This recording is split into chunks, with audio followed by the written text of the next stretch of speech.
well-regulated militia being necessary to the security of a free state, the right of the people to keep and bear arms shall not be infringed. Welcome to another edition of Bearing Arms, Cam and Company. My name is Cam Edwards. I am glad you joined us on the program today. We're going to be talking with Mr. Larry Keane. He is the Senior Vice President and General Counsel with the National Shooting Sports Foundation. In just a moment, we've got a couple of things to talk with Larry about. So Friday actually was a big day for the Biden administration and their anti-gun moves. First, we did see the close of the public comment period for the first of two proposed rules by the ATF and the Justice Department. This particular proposed rule dealing with redefining such terms as frame, receiver, firearm, even readily in the Gun Control Act. And this would be bad news for gun owners in a lot of regards. The specific attempt here by the Biden administration is to go after quote-unquote ghost guns, home-built, unserialized firearms, which have been legal to do. It's been legal to build your own firearm since before this country was a country. But the Biden administration wants to put a stop to it and believes that it can do so by enacting this proposed rule. So we're going to get an update from Larry Keane. Now that the public comment period is closed, what are the next steps for the Biden administration here? Also on Friday, the State Department announcing new sanctions against several individuals in Russia as well as several businesses in Russia. And why this is important is because this will impact, I think this is actually going to, I'm very curious to see what Larry Keane has to say, but I think this is going to actually impact American gun owners far more than it's going to hurt any Russian business interests. Because one of the things that the State Department is doing, as it says, after September the 7th, no new permits will be issued for importing either firearms or ammunition from Russia into the United States. Now, I know that this was reported in some quarters as a ban on all Russian ammunition, starting right away. That's not the case. These existing permits that are already in place will remain in effect for the lifetime of those permits.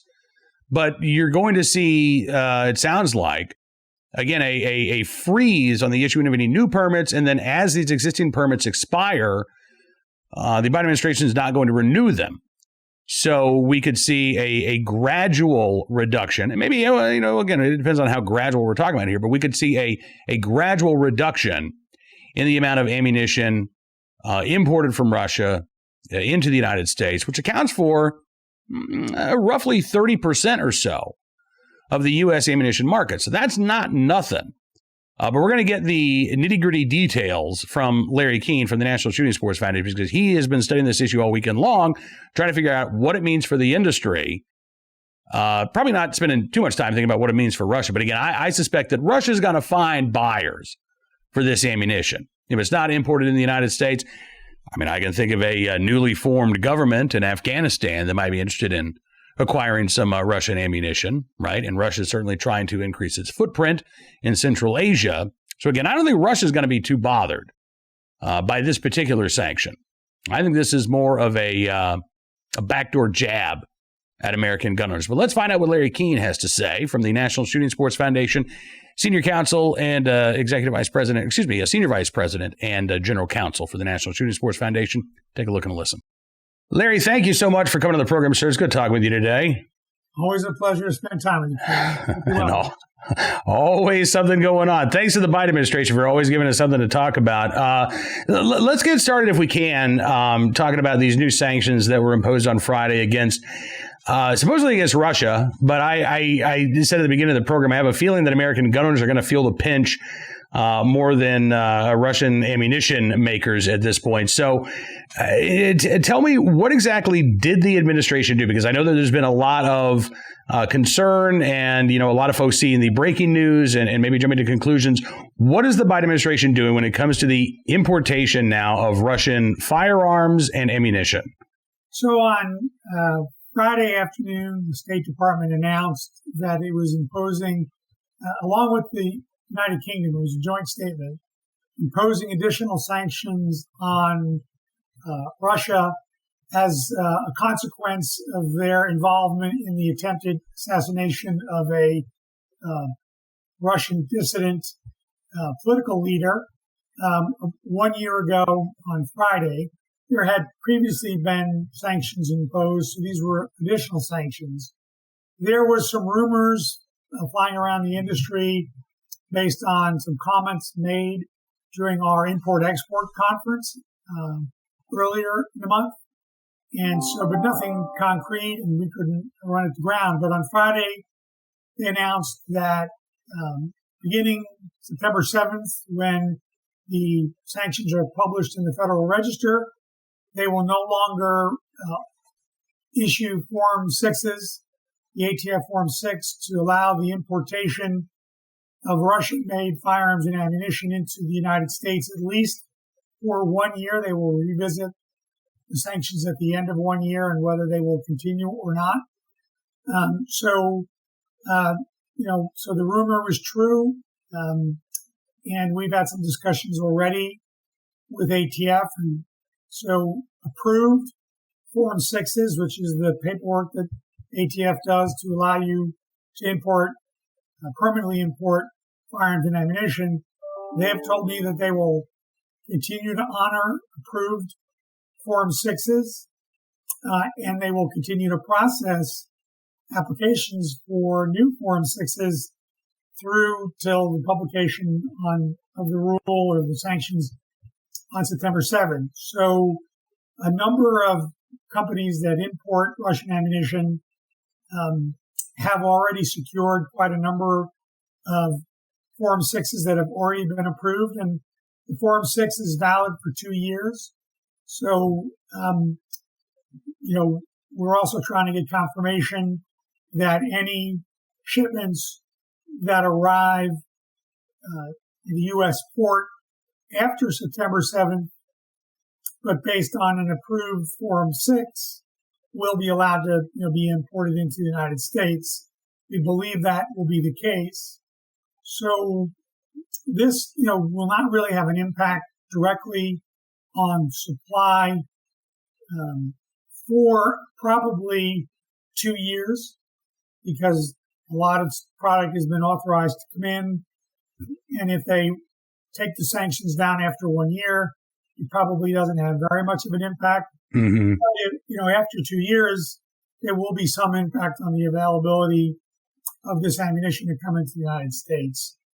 It is, our estimation is about 4% of the overall ammunition market, but it's a large percentage of the steel case.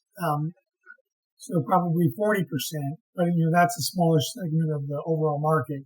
So there does not appear to be any direct nexus between the Russian manufacturers and this attempted assassination plot. This is, I think, economically driven as a way to try to hurt the Russian regime economically. And so my understanding is that when they looked at what the U.S. imports from Russia, this was a big number and could have an impact over time to the Russian economy. And that, my understanding is the motivation. Obviously, will be some impact on the U.S. marketplace, particularly given the heightened demand that we have now. Yeah, absolutely. And I'm glad to hear that there's not going to be an immediate impact on ammo availability. Again, it sort of sounds like it kind of reminds me of California's slow motion gun ban with their handgun roster, right? So we're not approving any new handguns for sale. Older models get removed from the roster, and in turn, it in effect, it becomes a slow motion gun ban. It sounds like that's sort of what we're looking at here. This is a slow motion ban on the imports of Russian ammunition, starting with no new permits will be approved, and then as these existing permits expire, the potential then becomes that they would not be renewed either if these sanctions remain in place. So it'll be about what I've been talked to some folks in the industry that import Russian ammunition, and they say they won't see an impact for 2 years because there's product coming in. There are 4 approved Form 6s.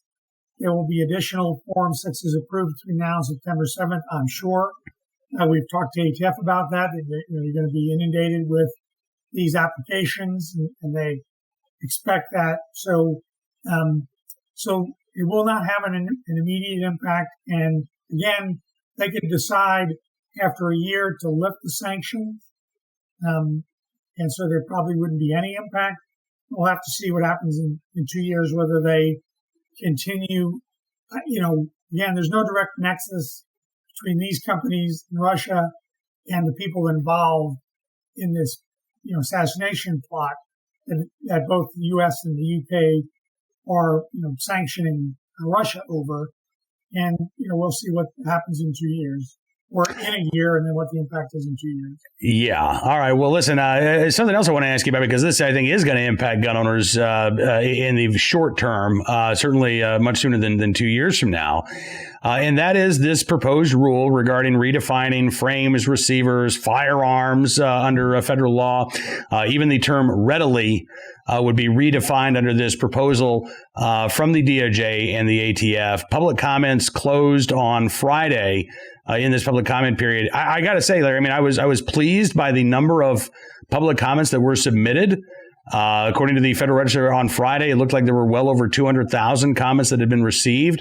I've taken a look at, probably close to 1,000 of these, just randomly looking at comments. I've yet to run across one in support. I'm not saying they're not there, but it seems to me that the vast majority of comments that DOJ and ATF received were in opposition to this proposal. I don't know that actually means anything for the Biden administration. What is the next step here now that this public comment period is closed in terms of implementing this change? What does DOJ and ATF have to do? So there were, when we looked on Thursday, right before we filed our comments, I think it was just under 300,000 comments. So what happens next process-wise is ATF has to go through every one of these comments and then take them into consideration.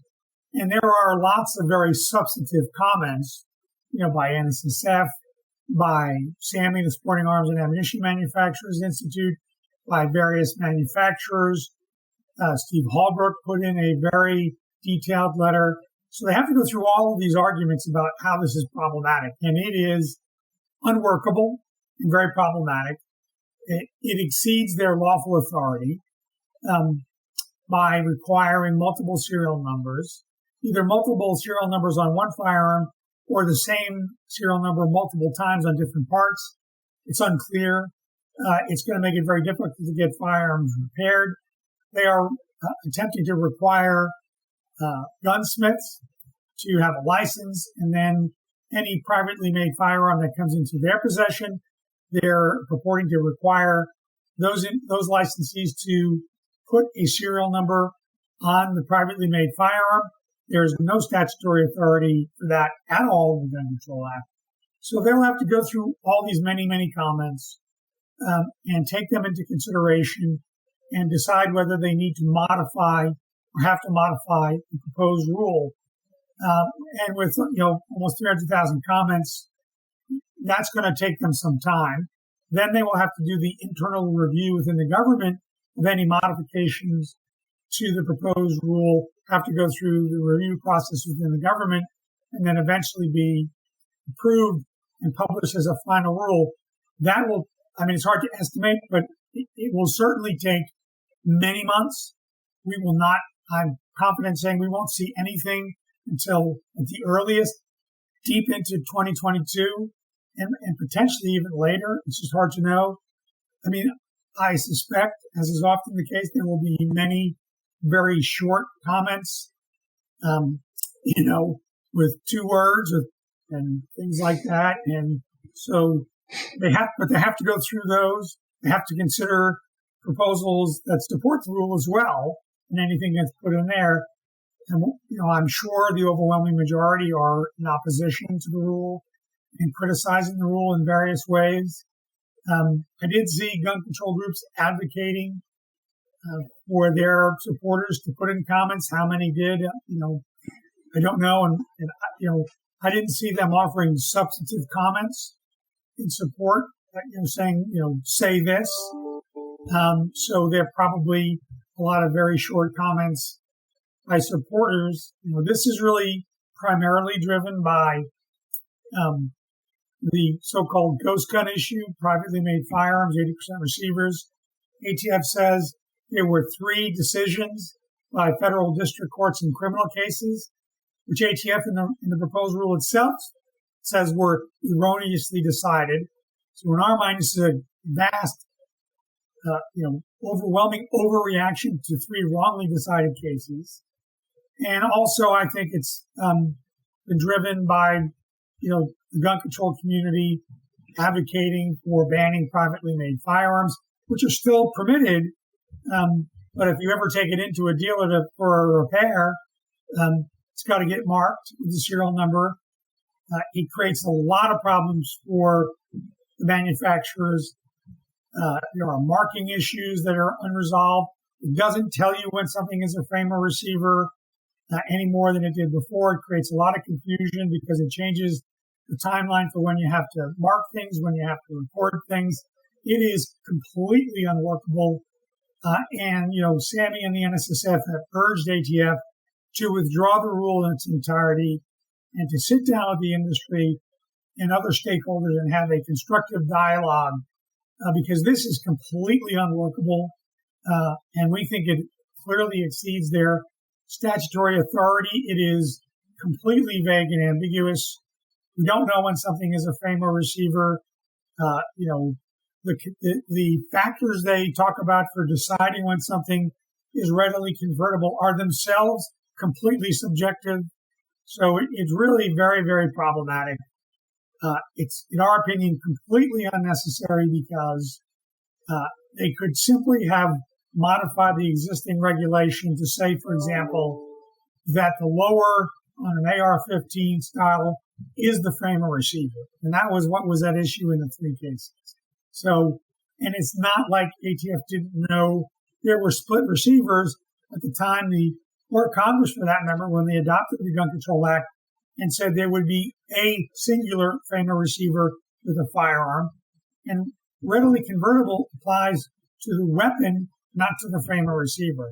So until something is a frame or receiver, it isn't. And when it isn't regulated.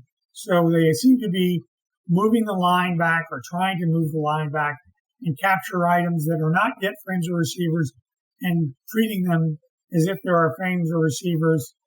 And just, last fall in a lawsuit by Giffords against ATF outlined in great detail how they evaluate when something is considered a frame or receiver.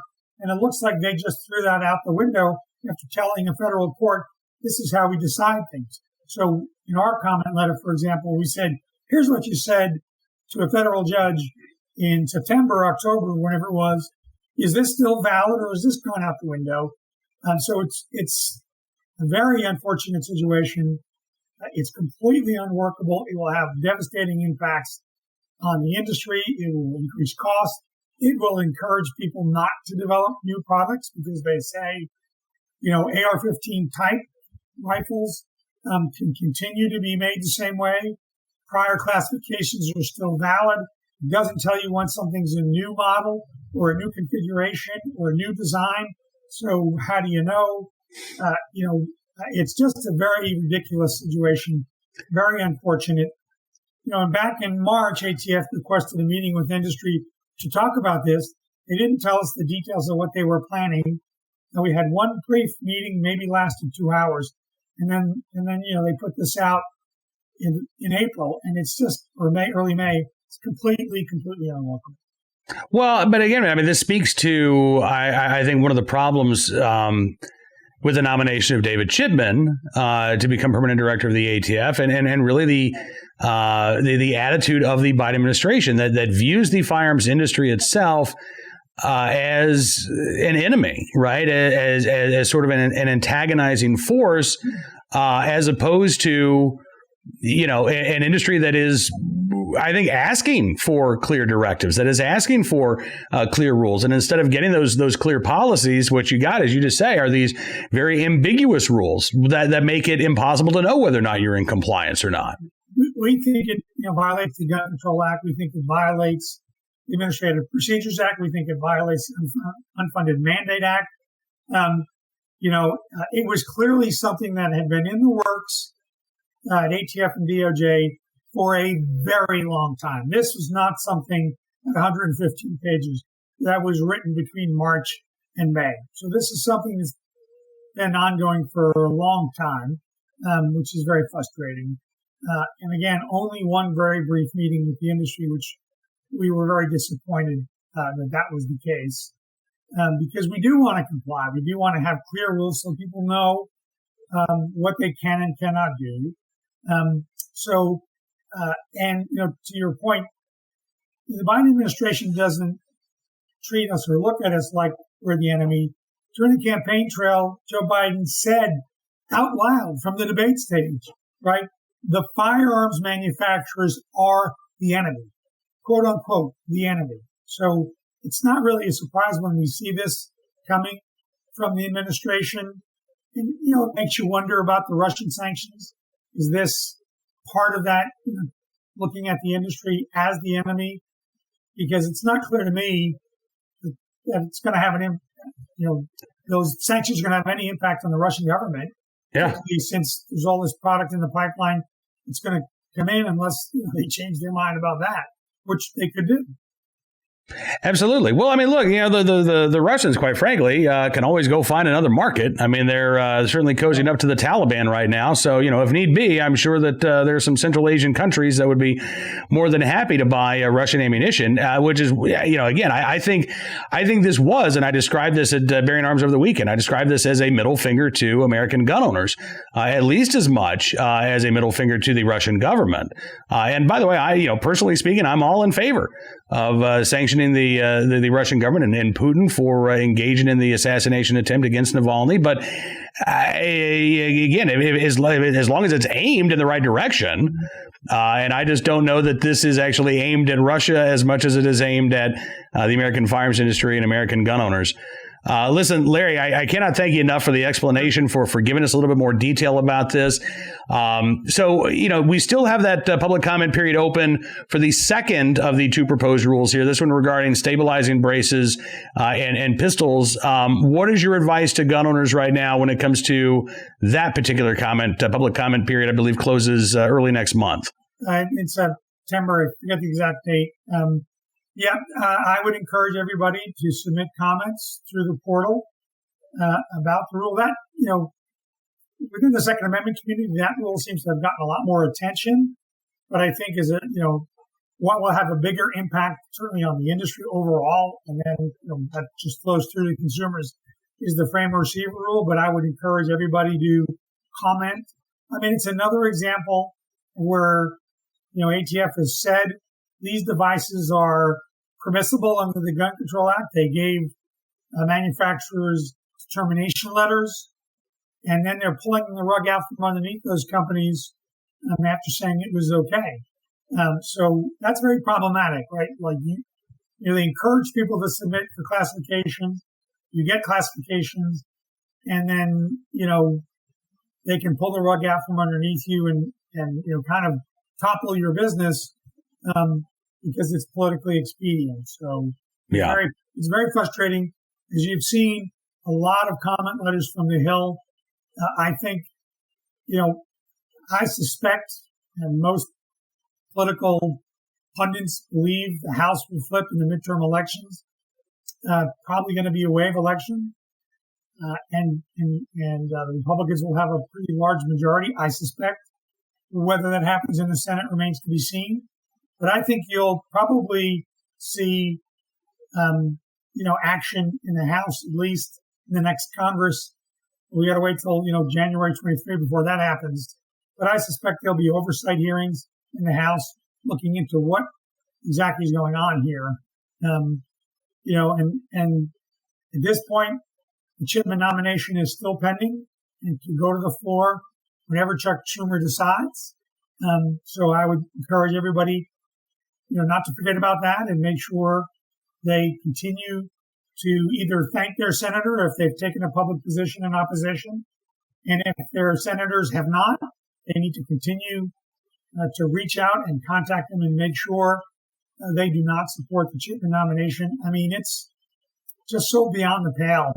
Can you imagine the reaction from the left if President Biden had nominated Chris Cox or me or Wayne LaPierre to run the ATF? They would be shouting from the mountaintop. And honestly, Cam, with just cause, right? That would be absolutely. wrong.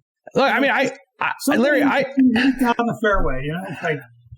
I used to joke during the Trump administration. That was like a running gag on Twitter. I'd say, all right, I'm ready for the president to nominate me to head up the ATF, because the idea itself was so ludicrous. And yet that's exactly what we've seen now from the Biden administration in trying to appoint a committed gun control activist as the head of this agency. And I think taken all together, these proposed rules that we're seeing from the ATF, the nomination of David Chipman, again, the new sanctions that were imposed that I believe will have more of an impact on American gun owners eventually than the Russian ammunition industry. It to me, there's no other conclusion, Larry, but that the administration is willing to and eager to attack the right to keep and bear arms any way that it can. And if it can't get it done legislatively, then it's going to rely on these executive branch actions. They're going to rely on their allies in the anti-gun movement. We've seen, a number of lawsuits filed against the firearms industry, including, by the way, the argument that AR-15s are, quote unquote, readily convertible into machine guns, right? Machine guns. We've seen that in the Nevada case arising out of Las Vegas shooting. We see that argument being made in the case against Smith & Wesson in San Diego, rising out of the Poway shooting case. The Brady Center admits the gun wasn't altered in any way, shape, or form. It wasn't modified illegally by the shooter in that case, but somehow conceptually it could be modified. To accept that argument is to say that ATF has knowingly allowed quote-unquote machine guns to be sold by the industry for decades. It's absurd on its face, right? But the lawsuits, we see the Mexican lawsuit, we fully anticipate and expect to see lawsuits from Democrat anti-gun state AGs. They are laying the groundwork for that. That's what's behind the Smith & Wesson subpoena by the New Jersey AG. The day after the Mexican government sued members of our industry, the White House met with these Democrat AGs to plan an attack on the industry to circumvent the Protection of Lawful Commerce and Arms Act. We see that with this new act signed by Governor Cuomo. By the way, today's his last day. Good riddance. Don't let the mansion door hit you in the ass on the way out, Governor. Where they're trying to work their way around the PLCA to inundate the industry with lawsuits. And they are working. The gun control groups are coordinating together. They are working with the Democrat AGs, and they are also coordinating with what's called FACTS, the Firearms, Accountability Coalition of big white shoe law firms like Proskauer Ross, that's helping to represent the plaintiffs in Soto, and they are basically trying to weaponize the Soto decision and make everything somehow about marketing and advertising. I feel like there's going to be a reference. Many in the audience may not get this, but I feel like I've gone into Mr. Peabody's Wayback Machine in 1997 again. And all of these same theories about negligent marketing, oversupplying the market, they've all come full circle. Everything that was, the Hamilton case was negligent marketing and oversupply. That became public nuisance in the municipal lawsuits. Now we're seeing that, these claims of, Unfair Deceptive Trade Practices Act. It's all the same. Any theory they can conceive of, which is what was so bad about the Soto decision, why it was so wrongly decided by one vote, by the way, 4-3. They are trying to exploit that. They know they can't pass a repeal of the Protection of Lawful Commerce and Arms Act. And the Mexican government, for example, they have no standing to bring that lawsuit, I believe. And even if they do, it's barred by the Protection of Lawful Commerce and Arms Act. And now they're trying to concoct this theory that, they can come into a U.S. courtroom, file a lawsuit asserting, American legal claims like public nuisance and negligence, but then try to say, well, it doesn't apply to us because we're the government of Mexico. That is rubbish. You decided to sue us in an American courtroom. You live with the American law. And there's nothing in the PLCAA that says, for lawsuits alleging the claim occurred in New York or in the United States, it doesn't matter. It doesn't allow these claims to be filed in federal court or state court anywhere in the United States. If the harm you're claiming about arose from the criminal misuse of the product, you can't sue the manufacturer, right? You can't. Yep. So even in that case, they try to claim Well, basically the Soto theory. Oh, it's about marketing and distribution. Your advertising is what caused drug cartels to smuggle guns into Mexico. I mean, it's just ludicrous on its face. It is, but as you say, they've got the money, they've got the resources, and they're going to try to continue this strategy until the courts put a stop to it. Unfortunately, I hope that's the case. Last one point on the Mexico lawsuit, because the irony just shouldn't be lost on anybody. They filed the lawsuit the same day the industry was holding its import-export compliance conference with the State Department, the Commerce Department, Custom and Border, Homeland Security, and ATF to make sure that people were legally exporting product and legally importing the product. So the irony cannot be lost. That's the day they chose to bring their lawsuit. I suspect they probably weren't aware because it came on the anniversary of the El Paso shooting, which occurred in the United States, not in Mexico. Yeah. So we'll see what Congress has to say about that, particularly in the next Congress. Absolutely. Well, listen, Larry, I appreciate hearing what you have to say. Thank you so much for your time today, sir. I hope we get a chance to do this again very soon. Always good to spend time when you can. Have a good day. You too, sir. Appreciate Larry joining us on the program. We, of course, will give you any updates on the proposed rule. I suppose we'll give you any updates on the sanctions, too, but I expect we're going to hear more about the proposed rule change from the ATF, and we will certainly bring you any new details as they become available. Right now, though, let's turn our attention to today's Armed Citizen story, our good deed of the day, and our recidivist report as well. We'll start with a story from the fantastic website, CWB Chicago. Which really does a great job of covering crime and the courts in Chicago and the Cook County area. Take a look at this headline. Man faces felony gun charge less than 48 hours after having gun case dropped in, quote, restorative justice court. Yeah, seems like maybe justice wasn't really done here in this case, right? 21-year-old Armando Rodriguez.